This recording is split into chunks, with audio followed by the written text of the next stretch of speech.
הרדיו החברתי הראשון זמין עכשיו להורדה בטלוויזיה החכמה שלכם. שידורים חיים, ערוץ המוזיקה החברתי, פודקאסטים ופלייליסט משובח 24/7.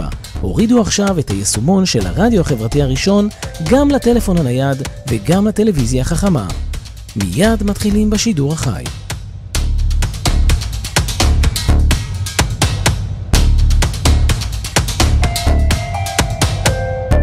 הרדיו החברתי הראשון.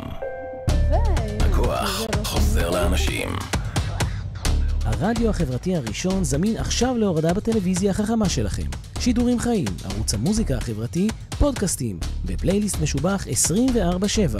הורידו עכשיו את היישומון של הרדיו החברתי הראשון גם לטלפון הנייד וגם לטלוויזיה החכמה.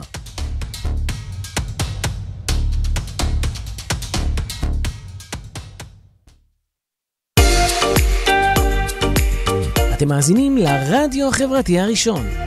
ועכשיו, סיפורים, עסקים והשראה. בהגשת טליה הלפרין. ורק אצלנו ברדיו החברתי הראשון, לצפייה והאזנה באתר, בפייסבוק וביישומון.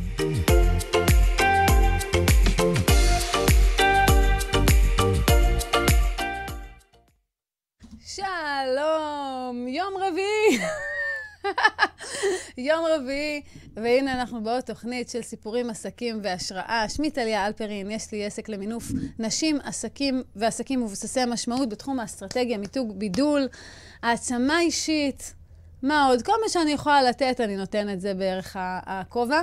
יוצרת המופע המתנה שממש יוצא בחודשים אלה ברחבי הארץ. כל מי שרוצה, כדאי לה מאוד להזמין אותי. והיום אנחנו הולכות לדבר בנושא של בעצם מסעות של עצמאית. במיוחד בחרתי במילה מסעות ולא מסע, כי זה מסעות, זה תחנות. ובשביל זה הזמנתי את דקלה יוספסברג. הצלחתי. יפה. היה שווה לעשות את זה פעם שנייה. שהיא בעצם מנחת הורים ויועצת זוגית וגם מלווה אישית. היא כותבת רבי המחר. בשלוש נושאים. אחד, יש לנו את האמון, נכון, שזה ספר על ילדים. חינוך ילדים. חינוך ילדים. מאוד מעניין. אני מאוד אוהבת את העקרונות שיש שם. יש לנו את הספר על הזוגיות, לראות שיש כאן עוד מישהו. ספר מהמם על זוגיות, שגם אותו קראתי במקרה.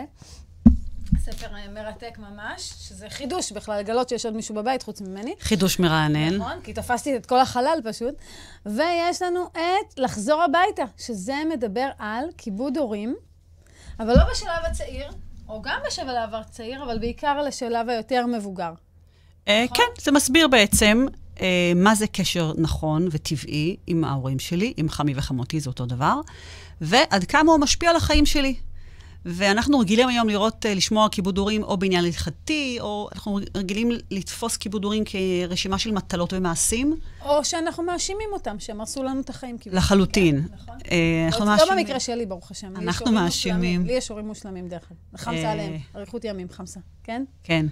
אז זה לא שהם מושלמים, אלא שאת רואה אותם כמושלמים ואשרייך. אני מעריצה אותם. יפה, אבל... אני מעריצה אותם. זה לא קשור אליהם, זה קשור אלייך. את בעמדה הזאת, כי אולי יש לך אח או אחות אחרת, שיש להם מה להגיד. יכול להיות דבר כזה? זאת אומרת, זה לא קשור להורים, זה קשור למבט שלנו. אז הספר עוסק במבט שלנו על ההורים, ועד כמה הוא משפיע על החיים שלנו. הוא משפיע בכל מעגלי החיים, ביטחון עצמי למשל. איך אני רואה את ההורים שלי? ככה אני רואה את עצמי. אני חושבת שאמא שלי קצת קשה, קצת קרה. המפעל שלי, היא בית היוצר שמנו אני הגעתי, השורש שלי. אם השורש הוא בעייתי, הפרי הוא כנראה בעייתי, אז גם אני רואה את עצמי כקשה או קרה. אז אם אני רואה אותם מושלמים, זה מסביר את האהבה העצמית האינסופית שיש לי לעצמי? כן, כי זה, ברגע שאני משנה את המבט... אמא, שמעת אמא? ברגע שאני משנה את המבט ובאמת מכבדת אותם ללא תנאים, לא כי הם עשו או לא עשו, או איזה אישיות יש להם, אלא כי הם אבא ואמא שלי ואני חייבת להם והם לא חייבים לי, הם שורש טוב. ואם הם שורש טוב, אני פרי טוב. ביטחון עצמי קשור הדוק עם התפיסה שלי, את ההורים שלי. וככל שאני אשנה ואחזק את התפיסה הנכונה, אני מקבלת ביטחון עצמי מדהים. וזה לא קשור למי ההורים, זה יכול להיות הורה שהוא, לא יודעת, נלך הכי רחוק. לא בריא בנפשו, מאוד מאוד בעייתי, אדם קשה, לא יודעת. לא שומר מצוות, לא יודעת במקרה שלנו, זה לא משנה, הוא ההורה שלי, הוא הביא אותי לעולם. הוא הביא את העולם, הוא שורש טוב. אבל אם, תראי, אני באמת גם, ברוך השם, זכיתי לילדות מהממת, אבל נגיד אם במקרים של באמת מקרים שהם בעייתיים, זה מאוד קשה לשנות את התפיסה. כן, נכון, כי התפיסה המערבית פסיכולוגית שמה אותנו במרכז, ובעצם ההורים צריכים להיות מותאמים אלינו. אז בטח שזה קשה, אבל אם התפיסה הטבעית היא, שהייתה עד לפני 2 עשורים, נמצאת גם היום במדינות המזרח, במדינות, בחברות פרימיטיביות. יש המון כיבוד הורים. אם באמת אני מבינה שאני לא אמורים להתאים את עצמם אליי. אני לא מרכז העולם, אני אמורה להתאים את עצמי, אני חייבת להם. הם לא חייבים לי. אני צריכה להגיד תודה. אני יכולה להתייעץ איתם, אני צריכה ללמוד מהם, הורה מלשון להורות. התפקיד שלו להורות, אני מפספסת אם אני לא לוקחת. אז אני מקבלת ביטחון עצמי, וזה לא משנה מי ההורה, כן? אבל זה מדהים מה שאת אומרת. אני מסכימה עם כל מילה, כן? אבל בשביל זה, לא צריך שגם ההורה יהיה באיזשהו מקום של אני ההורה. כי זאת אומרת, אם ההורה אסוף, והוא במקום של אני ההורה, ואתה תצטרך להתאים את עצמך אליי, אז הילד יכול לקבל את הגישה הזאת, אבל אם ההורה לכתחילה שם את הילד במרכז. אוי, זה קרה המון בלבול חברתי. לא, אני אגיד לך, אני מכירה... זה לא הורס את כאילו לכתחילה, אנחנו כהורים משדרים לילדים שהם יתפסו אותנו במצב שגוי. כן, זה ריקוד משותף, זה לא אנחנו התחלנו. זו תפיסה חברתית מאוד מאוד חזקה. בכל מקום שאני אלך, אומרים לי שאני לא בסדר. הורה, הוא נתפס כמקלקל. כל טיפול שאני אלך אליו, הפסיכולוגית המדופלמת תגיד לי, הבעיה שלך, ממה היא נובעת? אני אגיד לך, איך היה בילדות? איך התייחסו אלייך? מה אמרו לך? לא אמרו לך, שרטו אותך? אז אנחנו נורא חיים עם הדבר הזה. אבל אני אגיד לך משהו, טליה, אני מכירה מלא הורים אסופים, מדהימים, צדיקים, רבנים, שיש להם ילדים מאוד לא מכבדים. זה לא תלוי בהורה. והפוך, אני מכירה הורים לא קולים, שיש להם ילדים פרחים. מה זה הדבר הזה? זה באמת לא תלוי. אני אגיד לך משהו, אני אתן לך דוגמה פשוטה. קחי את הילדים שלך לטיול, יש לי 6 ילדים. ילד אחד יהיה מרוצה, יגיד לי תודה, וילד שני מה? מזכיר לי את הגן משחקים בדיוק אתמול. התלונן! אבל זה אותו טיול. השתתחות. יפה. השתתחות על הדשא. אבל אני אגיד לך, זה גם יכול להיות ילדה יותר גדולה. ילדה אחת תגיד לי, אמא, איזה יופי תודה, והילדה אחת תגידי, את לא מתייחסת אליי, את לא בסדר, ותסחוט אותי עם זה שאני אשמה וכו'. זה באמת לא תלוי. אני האמא, הם אמורים להתאים את עצמם אליי, כל אחד בטבע שלו, וזה בסדר גמור. אבל אני אמורה להוביל פה בבית. אז זה נכון שגם ההורה ודאי יכול לעשות שינוי. הספר הזה מדבר עלינו כילדים. אנחנו בחברה המערבית היום רגילים להגיד, מתי יהיה לי טוב? שהיא תשתנה. שבעלי ישתנה, שיתעורר כבר, ברור שאני צודקת ואובייקטיבית. שהילד ישתנה, שחמותי תשתנה. הספר הזה אומר, יכול להיות שהם ישתנו אם תבקשי, אולי, ואולי לא. ואולי זה רק ייצור מאבק. אז תשתני את. מה את יכולה לעשות כדי להיות מאושרת? זה מדהים. זה מדהים כמה... את יודעת... יש לנו רצון אני זוכרת בתחילת הניסויים שלי, היה לי רצון כזה נורא לרצות, ושיואהבו אותי, ובמיוחד בבית של חמי חמותי, בכל זאת קלת ראייה ותמימה. וכל כך ניסיתי שאת יודעת, להיות בסדר, ולרצות, וזה כל פעם לא הסתדר. כל פעם הייתי יוצאת משם מבואסת על משהו אחר, שמשהו לא הסתדר לי, וזה... עד שיום אחד הגעתי למסקנה, ואמרתי, את יודעת מה? אני זה אני. ואני נהדרת כמו שאני, ואני צריכה להפסיק לעבוד כל כך קשה בשביל שיראו שאני... שאני אני. כן, וזהו. ומי שרוצה, נהדר. ואת יודעת, כל המערכת יחסים שלנו השתנתה באורח פלא. אני יכולה להסביר לך? יאללה, לכי על זה. תראי, כשילד נמצא לא במקום לעשות מעל ההורה, בעמדה הלא נכונה שלו, זה מייצר מאבק. מאבק זה אומר, אני אומרת, אם את תשתני, אם את תתני לי, את חייבת לי, את לא בסדר, והיא אומרת לי, את אומרת לי להשתנות, תחזרי לי במקומך. זה מאבק בין הורה לילד, כמו שאצלנו בבית. יש ילד שיגיד, אין מה לאכול בבית הזה, מה תעני לו? פתחת מקרר? סליחה, איך אתה מדבר? לעומת זאת ילד אחד יגיד לי, אמא, את יכולה לעזור לי, אני מאוד רעב, מה? אני רצה להכין, לא תקתק, לא נכון? למה? שני ביקשו לאכול. הוא ביקש בעמדה של מלמעלה, הוא מטריס עליי, הוא רוצה לשנות אותי, הוא בא לחנך אותי. והוא בא מלעמדה של ילד. כשילד בא אליי מעמדה מלמעלה, בעמדה מטריסה או מעמדה שדורשת, אני מיד נאבקת. וזה מה שקרה עם חמותך בקטן. אני אומרת שאני מבינה.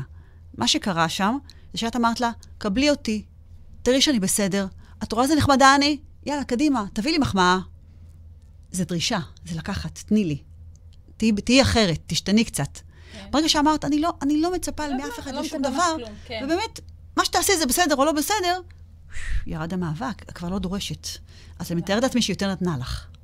נכון. עכשיו הקשר שלנו מדהים. כי באמת הורה רוצה לתת, רוצה להיות נדיב, רוצה לשמח, זה טבע של...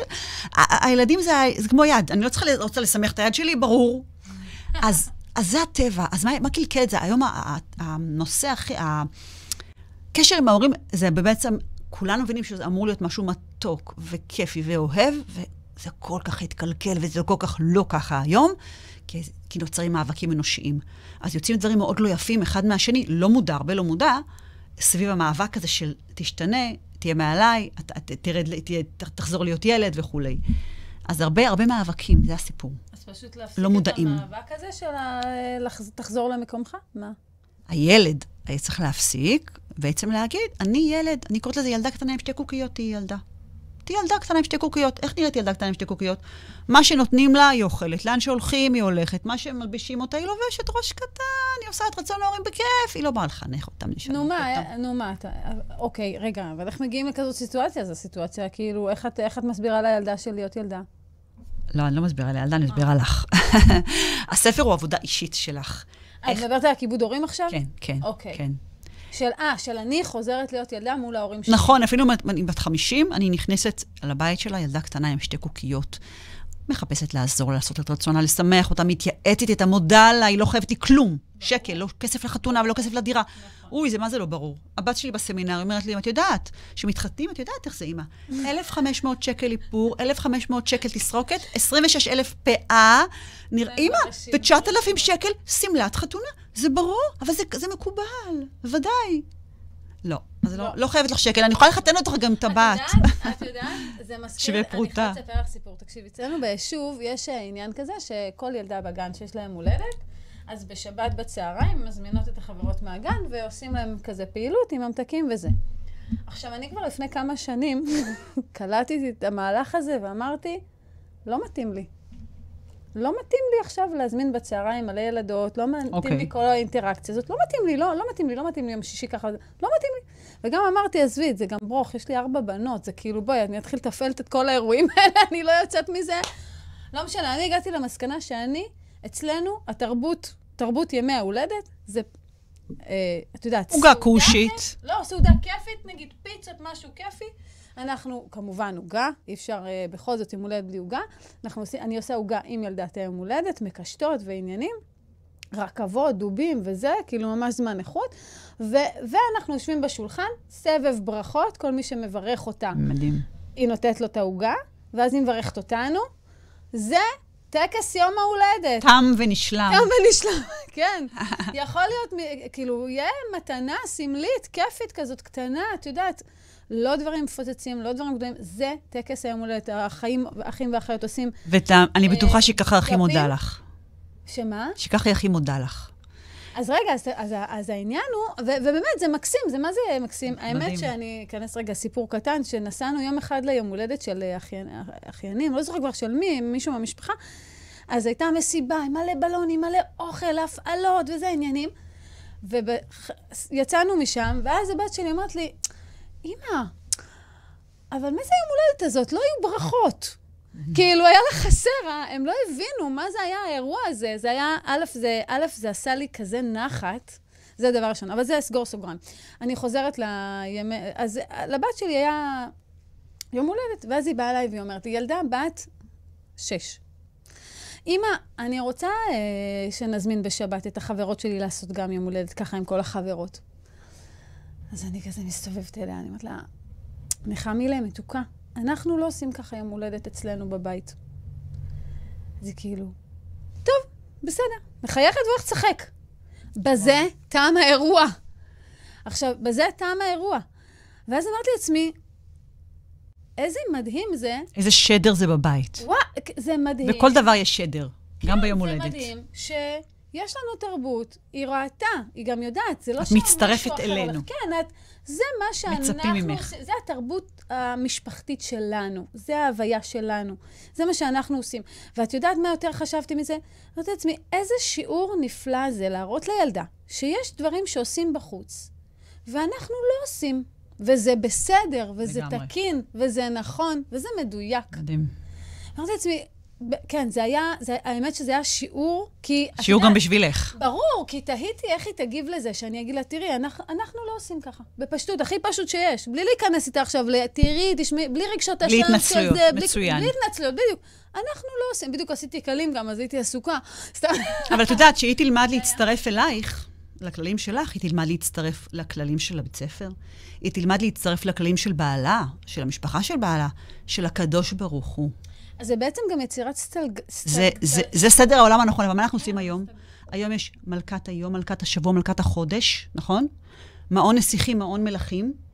אנחנו עושים את הילדים מלכים, מסכנים, רחמנות עליהם. כי אחר כך מי ימליך אותם? אנחנו מציירים לתמונת ציור לא אמיתי של החיים, זה לא החיים. החיים זה שאתה עמל, אתה עושה, העול עליך, אתה מצטרף אל, אתה מתגמש. זה לא החיים האמיתיים. אבל אז איך את יוצרת ככה ילדים עצמאים? אנחנו גולשים לילדים נורא, אבל אנחנו עוד רגע נגיע לשלב של העצמאיות. אנחנו נגיע לשלב של העצמאיות. האמת שאם נגלוש לילדים לא נצא מזה. תמיד אני אומרת... רק שאלה אחרונה, כי זה באמת... כי זה ממש ככה לוחץ לי קצת, כי אני רוצה נורא לגדל ילדים עצמאיים, ואם הם צריכים כל הזמן להסתגל אליי והכל, איפה המקום שלהם להיות עצמאיים? זה בדיוק העצמאות שלהם. הם לא אסורים, הם לא מוכרחים שיתנו להם את התשומת לב ואת מה שהם רוצים כדי להיות שמחים ומאושרים. הפוך. נכון, לא תמיד נוח לך, כי המורה דרשה, כי הרב אמר, כי הקדוש ברוך הוא אמר, כי אמא אמרה, אבל אתה מצטרף אל, אז אתה חופשי. אתה לא חייב, אתה לא תלוי. אתה יכול להצטרף לכל מקום, אתה גמיש. האדם עם חירות. אחריות זה חירות. סטגלטנות. היום אני רק מגמגמת. סטגלטנות, נכון, סטגלטנות כזאת, בריאה אצל ילדים. זה חופש. נכון. אבל יחד עם זאת, כן צריך ללמד אותם, אבל להגיד את מה שנכון. את מלמדת בכל מקרה. את מלמדת בכל מקרה. אנחנו נותנים לכל אחד. כל אחד או אחד יחיד ומיוחד. כל אחד יש לו את השליחות בעולם. בסדר גמור, אבל... יש דברים שאני רוצה שיבואו אחריי. אני רוצה שכולם יהיו צדיקים, שכולם יהיו דתיים, שכולם יהיו צנועות. יש דברים שאני לא רוצה לוותר עליהם, לא. ויש דברים שאני לא יודעת, אוקיי, את אוהבת את זה, זה טוב לך, זה נוח לך. מה חשוב אצלך בבית? נכון, יש מרחבים. אני לדוגמה, יש לי קטע כזה שאני נותנת לבנות בגן לבחור מה הן רוצות ללבוש. זה הבחירה שלהם. זה העולם שלכם, תלבשו מה שאתם רוצות. אני גם מתנצלת בפני הגננות, ואני אומרת להם, תקשיבו, זה המרחב שלהם לייצר עצמאות ויכולת בחירה. אוקיי? תבינו אותי, אין מה לעשות. אז היא נראית כאילו הגיעה מקלקיליה או משהו כזה, אבל לא נורא אכפת לך, היא צוחקת, היא שמחה, הכל בסדר. והיא מגיעה מסודרת ונקייה לגן, הכל בסדר, רק הצבעים אולי קצת פחות מתאימים, אבל זה המקום שלה, כאילו. ואז שם אני כן מחפשת, מצד אחד, כי אני אמרת מקודם פרי קונטרול, אני מאוד פרי קונטרול, אבל אני כן מחפשת לייצר את המרחבים החופשיים שלהם. כי זה כאילו צריך להיות... בסדר גמור, אבל יש אמא שאין שום בעיה, מה שמתאים לך כאמא, אבל יש אמא שתגיד לא. אני רוצה שיתלבשו ככה, שיעשו ככה, וזה גם בסדר. כל אמא קובעת לצד הכללים. יש עוד עניין בספר לחזור הביתה, שקשור לנשות עסקים. לדבר על זה עכשיו? יאללה, ברור. זהו, אנחנו מתמקדות, אנחנו משאירות את הילדים רגע בבית. את יודעת, פעם שמעתי את הרב יובל לאשרוב, מהרוג גנוז, השם ישמור אותו, אדם צדיק ומיוחד. אמן.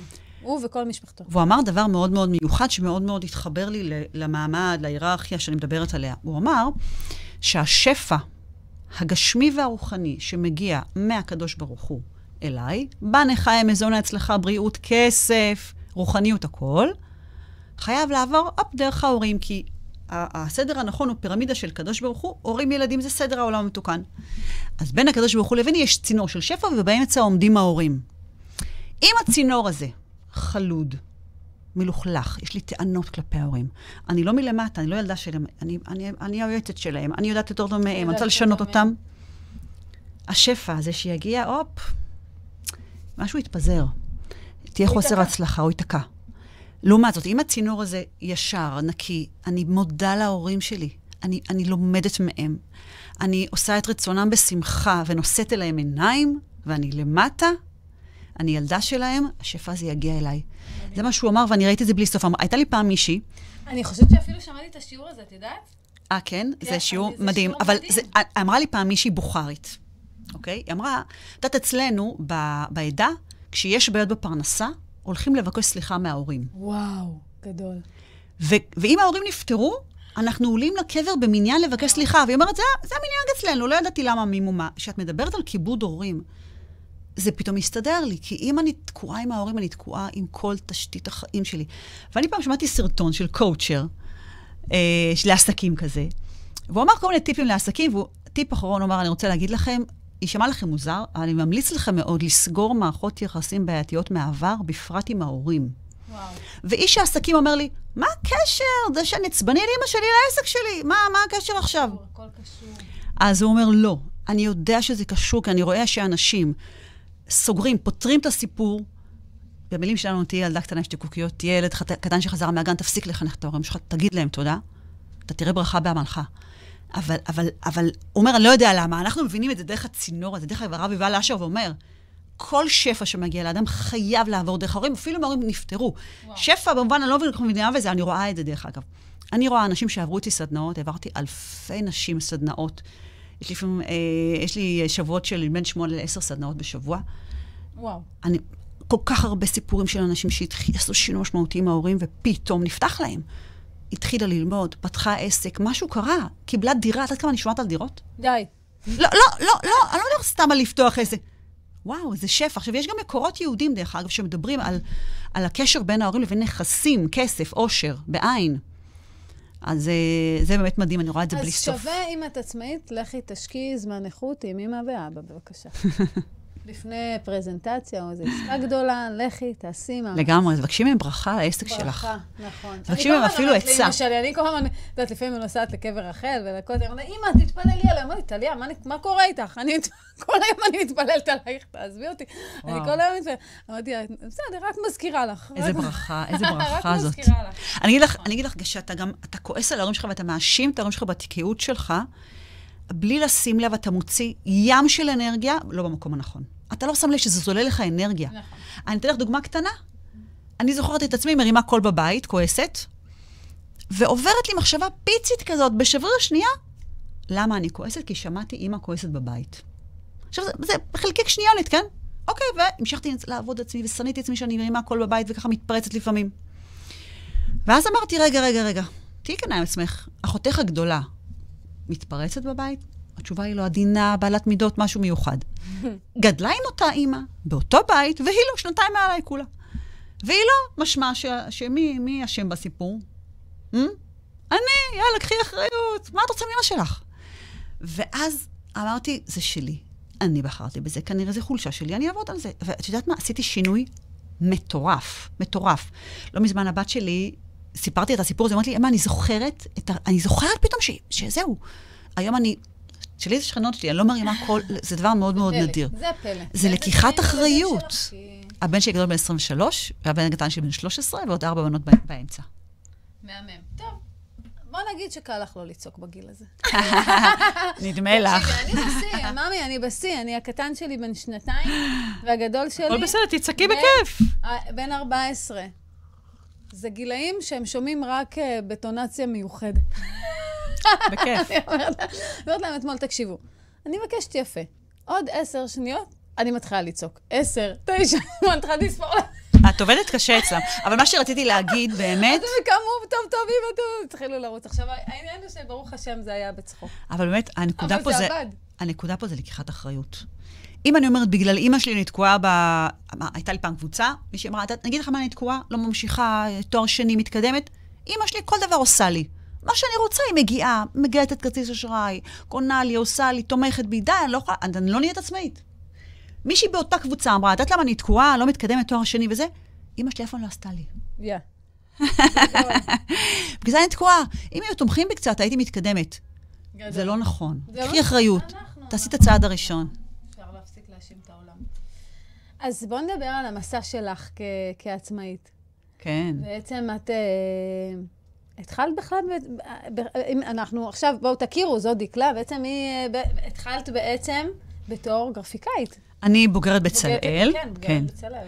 עבדתי במשרד פרסום כמה שנים, ואז חזרתי בתשובה. וואו. בתל אביב לא רחוק פה, עברתי משרד פרסום גדול, הייתי ארט דירקטור, והופ, עשיתי אחורה פנה, ועליתי לצפת, למדתי תורה שנה, היה מדהים. ואז החלטתי שאני רוצה לעזוב את הפרסום והגרפיקה, אלמה דשיקרא, ואז פתחתי סטודיו לקרמיקה, היה לי כמה שנים, ואחרי זה עבדתי עם אדם שייצרנו ושיווקנו, ייצרנו בסין, שיווקנו בכל הארץ, אני הצבתי את הכלים האלה, כלי קרמיקה, מלמין, זכוכית, קראו לחברה שלנו חצי כוס סוכר, עשיתי את זה 10 שנים, ואז התחלתי במקביל ללמוד הנחיה. אני לא חשבתי שאני אי פעם מנחה, מבחינתי זה הייתה בדיחה. דרך אגב, אני פעם שמעתי גם תורה ביבל אומר, איך אתה יודע שבאמת החיים שלך זה סייעתא דשמיא אחת גדולה ותרגיעה? הוא אומר, תסתכל אחורה, הוא אומר, הפעם עמדתי מול אנשי עסקים, ואמרתי להם, אתם דמיינתם שתגיעו למקום שהייתם? אז הוא אומר, רוב האנשים אומרים, לא, בכלל לא חשבתי, פתאום קרה, פתאום אמרו לי, פתאום טה-טה-טה, אז... אין ספק. אז באמת, מישהי פשוט התקשרה להזמין אותי להשתתף בסדנת הנחיית תורה. אמרתי, אין לי קטסטרופות מיוחדות, אבל ההורות, היו לי אז 3 ילדים, ההורות נורא שיממה אותי וסחטה אותי. הרגשתי כאילו זכותה גמורה, הייתי אותה עצמאית, ופתאום אני בחיתולים ובחביתות, ונורא שימם אותי, והיה לי מאוד קשה עם הילדים, אבל לא משהו קטסטרופה מיוחדת, אבל לא נהניתי. הגעתי לסדנה, היא שכנעה אותי, הגעתי לסדנה, וזה היה כמו לחזור בתשובה מחדש. זה שינה לי את כל המבט על החיים, והמון התרחשויות קרו. קודם כל, הסדר והניקיון של כולם. היה לי מאבק כוח עם אחת הבנות, שהוציאה ממני את השדים, והיא פתאום נרגעה, התחילה לשתף פעולה, להיות נוחה, טובה, עוזרת. היה לי ילד שלא קרה בכלל. שנה שלמה הוא לא הצליח לקרוא. בלוק. שבועיים הוא התחיל לקרוא. שבועיים. עשיתי שינוי מחשבתי. הקשר בינינו לילדים זה דבר מדהים ומופלא. עוד המון דברים, ילדה שירתי, הפסיקה להרתי. ואז בסוף אמרתי, זהו, זה שלי, אני רוצה את זה. אני רוצה להעביר את זה לכל העולם, התחלתי ללכתי ללמוד הנחיה. אימא לזה היה כאילו מופרך לחלוטין שאני מנחה. איך זה קשור אליי בכלל? אני רק תני לי רק אמנות כל היום. אני גם ציירתי והצבתי את הספרים שלי. וזהו, וזה מה שאני עושה היום. אני מנחה תורים במשרה מלאה, עד מעל הראש. ברוך השם. מי היה מאמין? כן. איך התגלגל בעצם לכתוב את הספרים? מה הוביל אותך לשם? הרצון. הייתי חייבת להעביר את הגישה הזאת לכל עם ישראל. חייבת. אז פשוט ישבתי והתחלתי לכתוב, אבל אני וכתיבה אין קשר. ככה אני מתחילה לכתוב את הספרים שלי בגיל 38. אני אומרת, יש לי הרבה כישורים, הכל בסדר. כתיבה זה לא אחד מהם, דקלה. תכירי בעובדות. ואמרתי, היום לא יהיה, אני כותבת. ושברתי שיניים. אני זוכרת שמאמר לקח לי חודש. היום אני כותבת מאמר ביומיים. לקח לי חודש, שברתי שיניים. ואחרי... וכמובן, כתבתי 5 מאמרים, שלחתי לכמה עיתונים. יאללה, מה יכול להיות? אחרי הרבה יגידו לי לא. יפה. התחלת את זה בתור מאמרים? כן. כתבתי מאמרים, שלחתי לכמה עיתונים, אמרו לי לא. הידברות אמרו לי כן. התחלתי לכתוב בהידברות, כתבתי 3 שנים בהידברות. אחרי שנה... איפה לך הרעיון הזה? סליחה רגע, אני יוצרת פה בדרמטיות. כן, שמה? מאיפה הגיע לך הרעיון הזה? להתחיל לכתוב מאמרים חייבת להפיץ את זה. חייבת להפיץ. אמרתי, עוד מי ייקח? כל מיני עיתונים שהערכתי, אלה אמרו לי, זה לא מתאים, אין לנו מקום, מי שאמר לי כן, יאללה, הלכתי על זה. מעניין, כי זה רעיון חדשני קצת. כאילו, זה רעיון חדשני, המחשבה הזאת של כי יכלת לעשות מה שכולם עושים. לפרסם רגיל. הייתי חייבת להפיץ את הגישה, גם אף אחד לא כתבה על הגישה שאני עובדת, הגישת שפר, אף אחד לא כתבה עליה. עדיין לא הצטרפו אליי לכתיבה, אז הרגשתי שאני חייבת, זה בער בי. מאמן. כן, וזהו, ואחרי שנה, אמרתי, וואי, אני יודעת לכתוב. היום אני מסתכלת לכתיבה שלי אחורה, להשוות, היום אני כותבת, זה משהו כל לגמרי, אבל אני אומרת כמה האדם לא מכיר בכוחותיו. נכון. אין לו מושג מה יש לו בפנים. וכמה דברים הם גם נרכשים, כאילו אנחנו נכון. מתחילות עם משהו, בסדר, אף אחד לא... נכון. אף אחד לא מגיע לכיתה א' ויודע משוואות מתמטיות עם נעלמים. כאילו, חייבים להתחיל מ1+1. צריך להבין אותיות, ואז לחבר למילים, ואז למשפטים, וזה שלבים, אי אפשר לקפוץ שלבים, צריך להתחיל מאיפשהו. נכון, זה שלבים, אבל אני אגיד לך שאנשים אומרים לי, איך כתבת ספר? אני גם רוצה לכתוב ספר, פונות אליי הרבה פעמים. אז אני יודעת מה אני אומרת? תסכימי להיכשל. תסכימי לא להצליח. תסכימי ליפול ולסנות את הספר. יש שלבים שאני שונאת את הספר הזה. עכשיו אני באמצע ספר רביעי.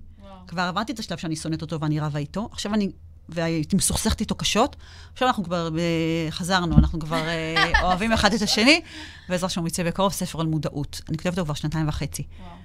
אני אומרת לנשים, תקשיבי, זה מסע מטורף, זה עבודת נמלים שאין לה התחלה וסוף.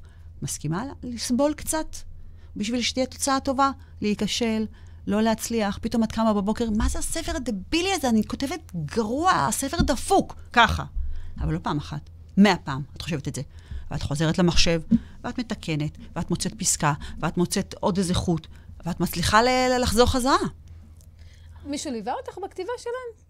האמת שאורי אליצור, זיכרונו לברכה, הבעלה של המורה שלי, השם ישמור אותה, היה אליצור, שממנה למדתי הכל, הוא היה העורך של מקור ראשון.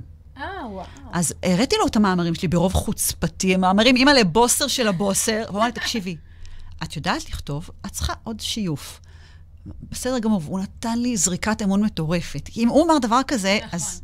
כן. נכון, לפעמים יש את האנשים הטובים האלה שאומרים לך, וואי, יש לך את זה, יש לך, תמשיכי עוד קצת. נכון, ממש ככה. חסדים משהו לעין. אז אחרי הספרים בעצם, אז יש לך את הספרים, ובעצם יש לך גם את הסדנאות, שגם זה היה איזשהו מאבק פנימי כזה לא פשוט. נכון. אני זוכרת... אני יודעת גם בתור אומנית, נגיד בעלי הוא צייר, הוא אומן, את יודעת, אומנים הם בדרך כלל אנשים יותר מכונסים, ויותר, את יודעת, עם העולם שלהם, עם העולם היצירה שלהם, פחות אנשים של אנשים שהם לא לעמוד מול אנשים ולדבר מול... יש בזה, כאילו כן. יש, נפש של אומן היא נורא... כן? מיוחדת. לא הייתי כזאת אומניתית יותר מעצבת כזה. כן. אבל בבצלאל, לא? כן, בצלאל למדתי עיצוב גרפי, תקשורת חזותית זה נקרא היום. זה אומנית. זה נחשב. יש בזה, כן. אז כמו שאמרת לך, זה כאילו זה היה נראה לי מופרך לחלוטין שאני אעשה את זה פעם. צריך להבין, היום, דרך אגב, השנה פתחתי מסלול של הכשרת מנחות הורים, ראשון אחרי 15 שנה של עבודה. עכשיו באתי משם, באמת מסלול מדהים. היום השיעור הראשון? היום הראשון, השיעור הרביעי כבר. וואו, איפה שמפניה? איך לא הבאנו שמפניה? השיעור הרביעי, אבל המחזור הראשון, השיעור הרביעי, אז לא, זה שחשב. אם זה היה שיעור ראשון, היינו באותו סתם. כן. אז אני אגיד לך, לפני שעמדתי לפני הסדנה הראשונה, עמדתי לפתוח אותה, תשאלו את בעלי. אני שבועיים, אני לא ישנתי, לא אכלתי, ירדתי במשקל, אמיתי. לא נשמתי. אמא לקוצר נשימה, איך אני אעשה את זה? מטורף. עכשיו, הגעתי לסדנה הראשונה, אני זוכרת. כמה נרשמות היו לך שם? זה סדנת סטאז', אז היו שם 15, משהו כזה, כי זה החינם. ואז אני יושבת שם, ואני רועדת פיזית. לא רואים את זה, כי אני יודעת להסתיר קצת. רועדת, ובאמת, אני מסתכלת על השעון, רק שיעבור כבר הזמן, ואני אעוף מפה, אמא מה אני עושה פה בתהום הזאת? וזה, ככה הייתה הסדנה הראשונה. זה היה מטורף. ולהגיד לך שזה עבר... כמה מפגשים זה היה? זה היה 15 מפגשים, אני אמנה 16, אבל להגיד לך שזה עבר לי מהר? לא. זה לא עבר לי מהר. זה לקח לי. איתי וכואב, מה? כן, זה היה... אבל לא ויתרתי, אני נכנסת לאש. כל פעם שאני יושבת בכיסא המנחה, אני נכנסת לאש. יאהבו אותי, לא יאהבו אותי, יצליח לי, נדבר רהות, לא נדבר רהות, זה יעבור, יתנגדו לי, יגידו שאני מנחה לא טובה. 1000 דברים מחלישים בראש, ואני אומרת, אוקיי, זה המשימה שלי. תראי, מה שעומד בראש מעיינה זה השליחות. אם יש לי מטרה גדולה, אני לא רואה בעיניים. יש לי מי שרוצה להתחתן. אז היא ממשיכה להיפגש, אפילו שהיא נכשלת ולא הולך. אז ככה. אבל להגיד לך שזה עבר לי מהר, לא. אני יכולה להגיד לך שאולי רק אחרי 2 שאני מעבירה סדנאות. אני מעבירה בין 3 ל-6, אז סדנאות בשבוע, המון. אני עדיין לא נרגעת. מהבוקר במתח, מה נלבש? איך יהיה? מה אמרו? איך היא אמרה? היא לא אמרה? היא כן דיברה? רק אחרי 2 הרגשתי שאני איכשהו נרגעת. את יודעת, אבל יש כאן איזשהו עניין מאוד חשוב שאמרת, שקפצתי ככה. דבר ראשון, זה עוד פעם להסכים להיכשל. נכון. זה דבר אחד. ודבר שני, למרות שזה הפחיד אותך והיה לך קשה, עשית את זה הרבה. כאילו, עם כל זה שהיה לך קשה, לא עשית סדנה אחת, ואמרת, אני בהתמודדות עכשיו, תודה, אלא לא, דווקא זה כאילו נכנס למים, לאש. למים העמוקים, לאש. כן, אפילו הייתה איזו שערה שם. כאילו, זה לעשות כמה וכמה סדנות, ואמרת, לא, זהו, אני על זה. נכון, כי ברגע שאת מבינה בוא נאמר ככה, מסדנה לסדנה, זה היה יותר טוב. הבנתי שאם אני צוברת קילומטראז' מה שנקרא, אני אעשה את זה עוד פעם ועוד פעם, בסוף אז יהיה בסדר. עכשיו, זה שהתייסרתי, ואמרתי, בכיתי לבעלי, ומסכן מה שהוא עבר. אז אין מה לעשות. אז היום אני עומדת בהרצאות של 500 נשים, מבחינתי, להישאר שם, על הבמה. זה אזור הנוחות שלי, את מזדהה עם זה? ברור. החלטה כזה בסוף תופס. אבל זה לא היה אזור הנוחות שלי בכלל. חשבתי שאני מתה לפני הרצאות. מתה. הולכת מתה? אבל זה, כן. כן, אני מבינה את זה, אבל זה כאילו איזשהו... נראה לי שזה קורה לכולם באיזשהו מקום. לא משנה כמה פעמים את תהיה על במה, תמיד יהיה איזשהו, את יודעת, יש את ההתרגשות הזאת. למרות שאולי זה תלוי איזה במות, וזה נגיד, אני נגיד ברדיו פה, אני כבר די, אני כבר לא מתרגשת. כאילו, מה זה לא מתרגשת? ברור, אני מתרגשת, בטח שאני מתרגשת, אבל כאילו זה לא מלחיץ. נגיד, פעם הייתי מכינה את התוכנית, הייתי כותבת לי את הטקסט, הייתי כותבת לי את השאלות, הייתי באה מוכנה, הייתי עושה עבודת מחקר, הייתי מתכוננת. אחרי 4-5 תוכניות כבר אמרתי, טוב, לא הספקתי לכם מחקר, אני אבוא ככה. ואת כבר נכנס לזה, כמו שאמרת, את כבר בסדנה אחרי שנתיים, זה כבר משהו מתייצב, משהו יורד, משהו כיף, משהו זה. אז זה נראה לי הגיוני, נראה לי מאוד מאוד הגיוני לגמרי, כמו לצלם סרטונים. את יודעת, סליחה, עוד משהו קטן. על העניין הזה, כל הזמן אומרים, יש את המשפט הזה, משפט שאני כל כך לא אוהבת, לצאת מאזור הנוחות. תצאי מאזור הנוחות שלך. אני גם לא אוהבת אותו. אני אומרת, למה אני צריכה לסבול בשביל להצליח? מי אמר שאני צריכה לצאת מאזור הנוחות שלי? אבל כיף לי פה, למה אני צריכה לצאת ממנו בשביל להצליח? מי קבע את המשפט אבל אז שמעתי מליאת שפר בן יעקב, המהממת, האהובה שלי, שהיא אומרת, למה לצאת מאזור הנוחות? בואו נרחיב את אזור הנוחות. מדהים.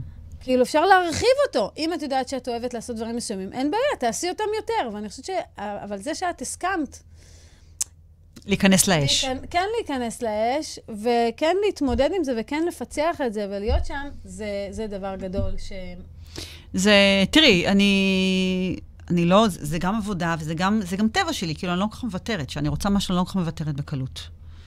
ואני חושבת שזה הדרך. זה להיות עצמאית. אני יודעת שזה נכון. להיות עצמאית, את חייבת את זה את חייבת לפתח את השריר של לא מוותרת. נכון. אני יודעת, יש לי משפט כזה, או שזה מצליח, או שזה מצליח. מעולה, אוי, אהבתי. תבחרי מה את רוצה. את רוצה, או שזה יצליח, או זה יצליח. אלה שתי אפשרויות, אין יותר אפשרויות. אהבתי. את יודעת, הספר האנגלית שלי, הספר אמון, תרגמתי אותו לאנגלית לפני שנה, והעליתי אותו, יש את כל הספרים גם באמזון, דרך אגב, מי שרואה אותנו מחול, יש את כל הספרים באמזון, גם לקחתי 3 חודשים שעברתי שיניים בתוך האמזון הזה, איך מעלים ספר. די. והעליתי את הספר לבד, כן, מעלים קובץ דרך אגב. באמזון הם עושים print on demand, רק שאדם מזמין, מדפיסים לו אחד, אז את רק מעלה קובץ. אז דבר מדהים, ושברתי שיניים, בסוף הגעתי לזה. ואז אמרתי, בוא נפיץ גם את הספר בארץ. ויצרתי קשר עם מפיץ בארץ. של איזה ספר? של אמון. תרגמתי אותו לאנגלית, הוא נקרא Trust. כן. הבנתי, להפיץ את הספר באנגלית גם בארץ. נכון, כי הספרים האלה נמצאים בכל החנויות, סטימצקי, צומת ספרים, יפה נוף, אור החיים. והוא לא רצה. הוא אמר, לא, אני עסוק כרגע בזה, ובמשך 0.5 שנה הוא לא עונה לי להודעות. ואני ממשיכה לשלוח לו פעם בשבוע, תראה כמה נמכר כבר, כי נמכר בארץ, דרך אמזון, נמכר כל מיני מקומות. אנשים מבקשים, כדאי, מה שלומך, אתה יכול לדבר איתי, והוא לא עונה לי. יו. ואני אומרת, כמו שאת אומרת, הוא מצליח, כי הוא המפיץ היחיד בארץ שהוא מתאים להפצה של הספר שלי, היחיד. ואני אומרת, לא, אני ממשיכה. זה יהיה בסדר בסוף. 0.5 שנה אני רודפת אחריו. אתמול הוא אמר לי, כן, תתקשרי. המשיח הגיע. הוא לקח 150 ספרים ומתחיל להפיץ את זה. וואו. לא להתבלבל, יש לי מטרה. אני הולכת אליה, אני לא יודעת בכוחנות, אבל אני יודעת שזה הבן אדם, ויש לי מוצר, פגז, זהב, אתה מפסיד, אני ממשיכה. אבל גם יפה שבאת אליו, את יודעת, מהדלת האחורית, תראה, אני מוכרת. נכון, גם שלחתי אליו. פתאום פגשתי איזה מישהי שמכירה אותו, שלחתי אליו. פגשתי פתאום אישה, אשתו של מפיץ אחר. אין כמו, זה, את יודעת, זה בארץ אומרים, תדברי, תשבי עם אחת עם השנייה, תשבו 2 נשים, אחת עם השנייה, 5 דקות, אז בטוח תזהי מישהי שמכירה את מישהי שאתם מכירות את זה. וזה תמיד טוב. האמת שבאמת בשיתופי פעולה, לפעמים זה עוזר. אני גם, נכון. זה מאוד עוזר לשלוח אנשים. הקשרים האישיים, נכון. כי אז זה כבר לא עסקי, זה כבר קשר אישי. נכון. מאוד טוב, זה יצא מאוד טוב על שיתופי פעולה, דרך אגב. נכון. אני גם חושבת, אני אגיד לך משהו, שבאמת אם אנחנו מבינים שזה, כמו שאתה קראת לזה, מאוד יפה מסעות, שזה מסע, יש לזה עליות וירידות, והתמודדות. אני לא מבהלת, כי אני מכירה הרבה אנשים פרסמתי, לא הגיעו, ביי, כל טוב. כן. למה? חכי. שמת פליירים בבניינים, או מישהי פעם אמרה, מנחה טורים גם שמעבירה סדנאות, אמרת לי, אין לי סדנאות וזה, הייתי באיזה כנס, מישהי פנתה אליי, את יכולה לבוא לערד? אמרתי, לא, ערד אני לא זזה, אני כבר התפנקתי, אני רק אצלי, יש לי קליניקה צמודה לבית. עמדה לידי מישהי, אז אמרתי לה, הנה מנחה מדהימה, קחי אותה. אז היא אומרת, רק אם את נותנת לי מונית ספיישל, אני באה. אז היא שמארגנת את זה, אמרה, טוב, נראה וזה. אחרי זה שהיא הלכה, אמרתי לה, למה אמרת את זה? את רק מתחילה עכשיו, את מתפנקת, נשמה? נכון. בהצלחה לך. לא. זה להתלכלך. נכון. תתלכלכי. תגיעי באוטובוס, עוד קבוצה, ועוד קבוצה, ועוד קבוצה, ועוד קבוצה, בסוף יכירו אותך, יהיה איזה מסה. אבל אם כל קושי קטן, זהו, את מרימה ידיים, לאן תגיעי? נכון. אבל אם אני יודעת לכתחילה שהמסע הוא מלא קשיים ומשוכות, עוד משוכה, זה לא נוח לי, מועקה, לחץ, דאון, בסדר. תסתכלי על הדאון בעולם, תגיד לו שלום, דאון, מה נשמע? לא מתרגש ממך, נשמע. אתה תכף תראה, וזה יהיה בסדר, אני אעבור את זה, כמו שעברתי את כל מה שאפשר בעולם, עברתי כבר. נכון. את יודעת, וולט דיסני פשט את הרגל 7 פעמים לפני שהוא הפך להיות וולט דיסני. איזה מעניין. וגם כשהוא הפך להיות וולט דיסני, הוא רצה לעשות, את מכירה את הפארקים האלה שהם עשו? של וולט דיסני, שיש עכשיו בכל העולם כמעט. אז כשהוא התחיל את זה, הוא הגיש את זה כאילו כהצעות, הוא רצה לעשות את זה, כולם אמרו לו, מה פתאום? זה לא יצליח, זה לא יעבוד, מה פתאום? כאילו, גם שהוא היה כבר וולט דיסני, גם סגרו... אז צריך להבין, כאילו באמת, שיש לבן אדם חזון, שיש לך חזון, שיש לך משימה, שיש לך איזושהי שליחות. אז התנגדו. התנגדו כי זה חידוש. את יודעת כמה התנגדו לי לספר הראשון שלי? למה? אני פעם מישהי אמרה לי, תקשיבי, זה לא ספר טוב, נכנסתי, הייתי שבוע במיטה, מרוב שהייתי בדיכאון, כי כתבתי אותו במשך 3 שנים, ונגמרתי, אמרתי, רגע, אל תיבא לי, מתנגדים לכל דבר. את יודעת, גולדה מאיר אמרה, נשים שהולכות בתלם לא עושות היסטוריה. אוי, אני אוהבת את המשפט הזה. אם את הולכת בתלם, אז חידוש גדול לא יצא מזה כנראה. אם את הולכת לא בתלם, יהיה התנגדות. כי את לא בתלם. אז מה את מתרגשת? אל תתרגשי. אז זהו, סיפור על וולט דיסני הוא מדהים.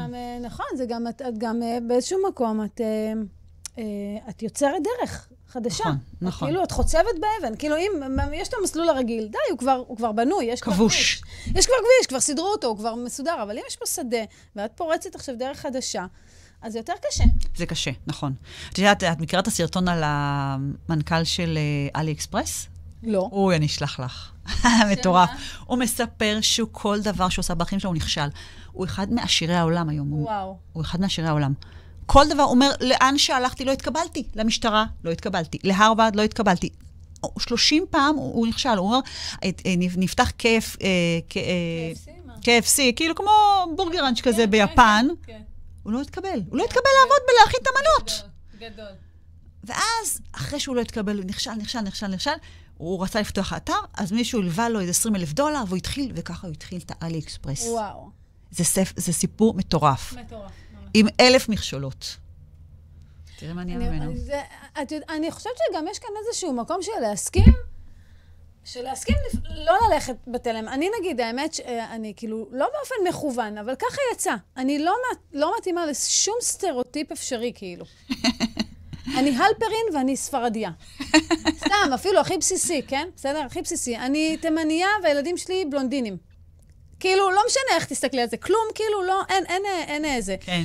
אבל, ואני גם, יותר מזה, אני, סתם, נגיד, אני מרגישה, את יודעת, שאני עושה דברים בחיים, ואני, ברוך השם, יש לי עסק, ואני אוהבת את מה שאני עושה והכל, ואין לי תואר לכלום. אין לי תעודה מקצועית, אין לי תואר לשום דבר. זה המזל שלך. אם היה לך תואר, היית בריבוע. אז תדעי שאני למדתי לפני 15 שנה בלימה, במחזור הראשון של הבריאות הטבעית, שעוד הרב יובל היה שם ונתן את השיעור, ולמדתי רפואה סינית, בריאות טבעית ורפואה סינית ביחד, במקביל, זה היה נורא מעניין, אין ספק. והלכתי לאלימה, למה? כי הם לא ביקשו ממני פסיכומטרי. אמרתי, אין מצב שאני מבזבזת את זמני על הדבר הזה. לא משנה, יכול להיות שיש אנשים שזה יתאים להם, אבל אני כתליה אמרתי, לא מתאים לי הדבר הזה. וכל דבר שעשיתי בחיים שלי, יש לי תעודות של ניסיון, של חוכמת חיים, של תוצאות, ולאו דווקא של בואי תלכי בתלם ותעשי מה שכולם עושים. לכי תלמדי, לכי תקבלי תואר, לכי תעשי זה, וזה לא שלא, יודעת, לפעמים יש את הכל הזה, נו, אולי אני אלך לעשות כבר את התואר. את יכולה ללמד תואר. האמת שאני יכולה, היום אני בהחלט יכולה. היום אני בהחלט כבר יכולה להיכנס וללמד שיווק. אני אזמין אותך אליי למנחות, שהמנחות שלי יסיימו שנה ב', אני אזמין אותך לעשות בלי נהדר. לשיווק, מה? אני רוצה לתת להם על שיווק. את יודעת שאני כבר, אני ושפר זה כבר אהבה גדולה, אני בעצם, מבלי לדעת אני גישת שפר, מבלי לדעת. יש לי כמה מנחות שעשיתי להם תהליכי מיתוג וליוויתי אותם, אני מכירה את השיטה הזאת נורא. שכל בריא וישר ופשוט. תראי, תימנים זה עם קדוש. אני נותנת זכות באמת להורים שלי. אם התחלנו את השיחה בהורים, גם נסיים את השיחה בהורים, תסתכלי, כבר עברה לשעה. אמא לך, עברה שעה. אז אני באמת אתן את הזכות באמת להורים שלי, כי באמת אני זכיתי באמת להורים מדהימים. ואני חייבת לספר סיפור כאן. אני יודעת, אמא שלי, ההורים שלי עבדו קשה בחיים שלהם, בשביל לפרנס את הבית. בבוקר הם היו יוצאים וחוזרים מאוחר בערב, ואני הייתי לוקחת את אחותי לבית ספר ולגן והכל, ואת יודעת, יום אחד ישבתי עם עצמי ושאלתי את עצמי, טליה, כאילו, ההורים שלך בקושי היו בבית. איך את מרגישה עם זה? אמרתי לעצמי, וואלה, האמת, הייתה לי ילדות ממש טובה. כאילו, הרגשתי כל כך אהובה, וכל כך, כאילו, כזאת חמימות משפחתית, והיה לנו כאלה רגעים טובים ויפים. אז זאת אומרת שגם אם ההורים לא... כביכול, לא הרבה בבית, ולא זה כאילו התבניות האלה. אין קשר. זאת אומרת, הם הלכו לפרנס, הם עשו כמיטב יכולתם. אני צריכה להודות להם. צריכה להגיד תודה, לא רק לא להתלונן. לא, אבל גם הערכתי את זה, הרגשתי אהובה, ועד היום אני, באמת, כל מי שאני, זה לזכותם ממש. כל השכל הישר הזה, זה לזכותם ממש. זה באמת מתנות שזכיתי לקבל מהם, אין פה צל של ספק. וואו, מרגש. ממש, ממש, ממש. אמא, אבא, אני אוהבת אתכם. את יודעת, הם הראשונים שאני שולחת, יש לי קבוצת וואטסאפ, יש לי קבוצת וואטסאפ עם אבא שלי, שזה נקרא המלצות. וכל פעם שמישהי שולחת לי המלצות, אז אני שולחת לשם. וכל פעם הוא נכנס והוא רואה את ההמלצות עליי, כאילו, את יודעת, כל מיני מחמאות. כן. את יודעת, והוא מה זה מתרגש? כי זה לעשות לו נחת. כן, כן. ואמא שלי נורא מקנה שהיא לא בקבוצה הזאת. אמרתי, לא, אמא, זה שלי. אני יכולה להגיד גם משהו לסיום? כן, כן, לא יודעת. את יודעת, השנה באמת, אחרי הרבה התלבטויות, פתחתי באמת מסלול של הכשרת מנחות של 2, ובאמת אחרי המון שנים של עבודה אינטנסיבית, והחלטתי בהתייעצות עם הרב שלי לפתוח את המסלול הזה, והוא אמר לי דבר אחד, הוא אמר לי, תקשיבי, תפתחי את המסלול, אבל אל תפרסמי.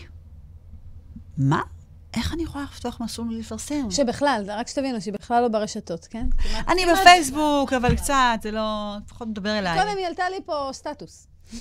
אני בסטטוס, ויש לי קבוצות וואטסאפ, זה אני באמת חזק עם קבוצות וואטסאפ, יש קבוצת מייל, יש לי. הוא אמר לי, תעשי את זה בשקט, ללא פרסום. ואני אומרת לעצמי, איך עושים את זה בשקט? במילים אחרות, כאילו, כנראה הוא לא מבין שזה לא הולך היום ככה, זה רב מבוגר, צדיק, הוא לא מתמצא. וחזקה עליי שכל מה שהרב הזה אומר, זה ברכה, זה גם, זה שוב, ולשים את השכל שלי בצד, ולקבל ממישהו גדול ממני, זה לא לראות את הנגיעות שלי, ולהתיישר, ולעשות דברים בצורה הרבה יותר נכונה ומושכלת. אמרתי, אני הולכת עם העצה הזאת, ויהי מה, גם אם ירשמו לי 3. ואני זוכרת שירשמו לי 10, ברוך השם, אנשים וטלפונים, הרמתי טלפונים. תגידי, תקשיבי, את מתאימה, בואי.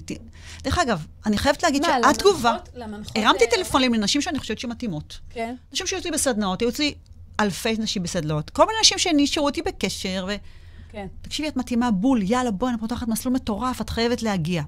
דרך אגב, תגובה, מה, את חושבת שאני מתאימה? ברור, אחרת לא הייתי מקשרת אלייך. לא, אבל אני לא יודעת, לא נראה לי. הבעיה זה לא כסף, זה לא זמן, זה רק ערך עצמי, ביטחון עצמי, מלא. אמרתי לה, את מדהימה, את תותחית יותר טובה ממני, את כל כך מתוקה, את כל כך...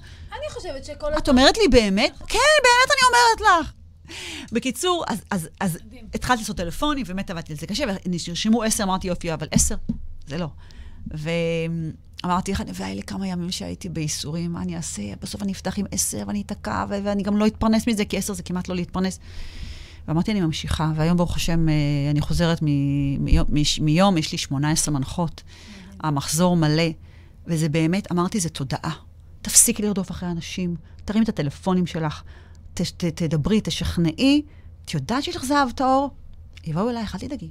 שבי רגע, תמתיני שנייה לישועה שתבוא. וזה לימד אותי המון הדבר הזה. זה לימד אותי המון. העבודה היא בעצם תודעה.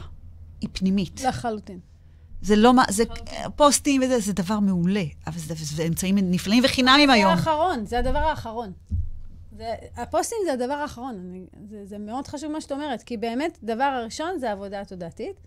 איפה אני מונחת, איפה אני נמצאת. הפוסטים זה הדבר האחרון. אחרי שאני מונחת, אני יכולה לעבור לפוסטים. ממש ככה. אחרת... מה עובר לי בראש? כן. מה עובר לי בראש? עובר לעולם. נכון. איך? אני לא יודעת להסביר את זה. זה עובר. אנחנו אחד, אנחנו כולנו רקמה אנושית אחת, הכל זה קוונטים. ממש ככה, ממש ככה. גם שאת... לא צריך מילים, לא צריך לעשות פרסום בכלל. ממש ככה. כי אם את מכוונת, אז זה בדיוק מה שאת משדרת החוצה. ממש ככה, וזה מבהיל לפעמים עד כמה. נכון. לפעמים שאני נורא עמוסה ואני לא יכולה לקבל ייעוצים, פתאום, הטלפון מת. מכירה את זה? לא. לא? לפעמים שאני מאוד מאוד רוצה עבודה, פתאום טק מבול. אני רואה את זה על אחד. לא מכירה שהפלאפון שלי מת פשוט.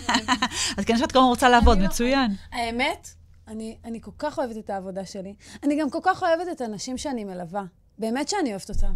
וואי, את אוהבת אותם, בואי אני אגלה לך, את אוהבת אותם לא כי הן מיוחדות, את אוהבת אותם כי יש לך עין טובה. לא, באמת, אני סתם, יש לי קבוצה שפתחתי, זה נקרא זה נקרא המקפצה. זה 10 אנשים שאני מלווה אותם במשך 3 חודשים ביצירת תוכן. ואנחנו עוברות כל פעם שלב. והעניין של המקפצה זה לא הלימוד, זה העשייה, זה היישום. די, את אישה חכמה, את יודעת טוב מאוד מה צריכה לעשות, אל תעבדי עליי. זה לא העניין שלה לדעת, זה העניין שלה לעשות. ואנחנו עכשיו שבוע רביעי. והם פשוט, התכנים שלהם כל כך מרגשים, באמת. עכשיו, אני עשיתי איתם דיל שהם כותבות הפוסט, אני עוברת עליו, מאשרת, ואז זה מעלות. כדי לתת להם את הביטחון.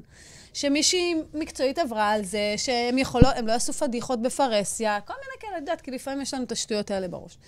והיום קראתי מישהי, אחת מהבנות שמשתתפות שם, כתבה 2 פוסטים, בדיוק קראתי את זה לפני שהגעת. מה זה מרגשים? כתבתי לה, תקשיבי, אני כל כך מאוהבת בך. את כל כך מרגשת, כאילו, איפה היית כל הזמן הזה? תוציאי את זה החוצה, העולם מחכה לך. ממש, מה זה מחכה לך? כל כך, אמרתי, זה מושלם, אני פסיק לא נגעתי. מושלם, תעלי את זה כבר, תעלי. זה באמת, וזה... אז בגלל זה אני אוהבת לעבוד. כי אני אוהבת מה שאני עושה. יודעת, אני בחיים לא עבדתי בעבודה שאני לא אוהבת לעבוד. היה רק איזה שבועיים. היה איזה שבועיים שהייתי בין עבודות, ולא מצאתי שום דבר באזור הצפון, והתקבלתי. טוב, אני מגלה לכם פה. היית פקידה בדואר? לא, קצת יותר מורכב מזה, אני אספר לך. אבל באמת שישאר בינינו, אל תפיצו את זה הלאה. אני מכרתי צמיגים. אמיתי. עכשיו, את צריכה להבין, כאילו, לאגו שלי, כן?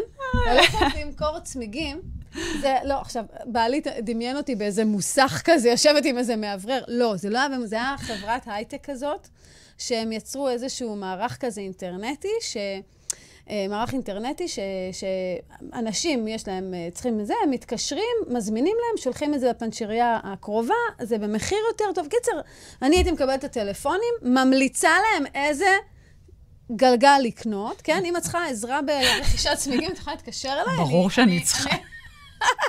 דברי איתי, אני אגיד לך איזה, מה באמת שווה.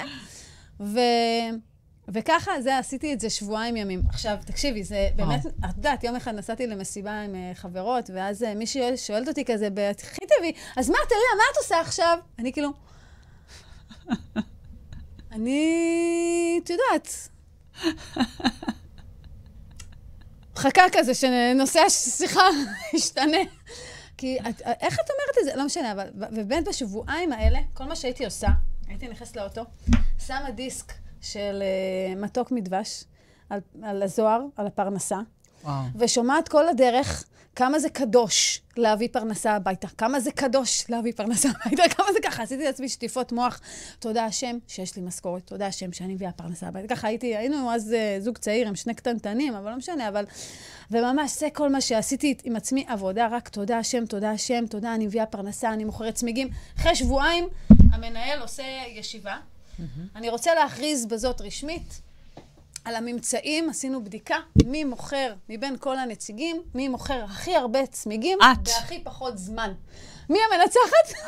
אני. אין עלייך. הישיבה מסתיימת, מתקשרת אליי נעמי אשרוב, אשתו של הרב אשרוב, כן? אמרתי, תקשיבי, טליה, אנחנו צריכים מישהי שתבוא לעבוד אצלנו בסוד הדברים. מה את אומרת? זה יתאים לך? ברור. אני אומרת לה, בוודאי, גם זה ביישוב שלי, גם זה, את יודעת, עבודת קודש, די, לקדם את הרב יובל ואת, את יודעת, את התכנים שלו, מה אני צריכה עוד יותר מזה בחיים בערך. אז אמרתי לה, ברור, בוודאי שכן, העניין סגור, אני מגיעה אלייך מחר בבוקר, בסדר? אני נכנסת למשרד, אני אומרת לו, תקשיב, תודה על מה שאמרת בישיבה, מאוד מחמיא לי והכל, אבל אני מתפטרת.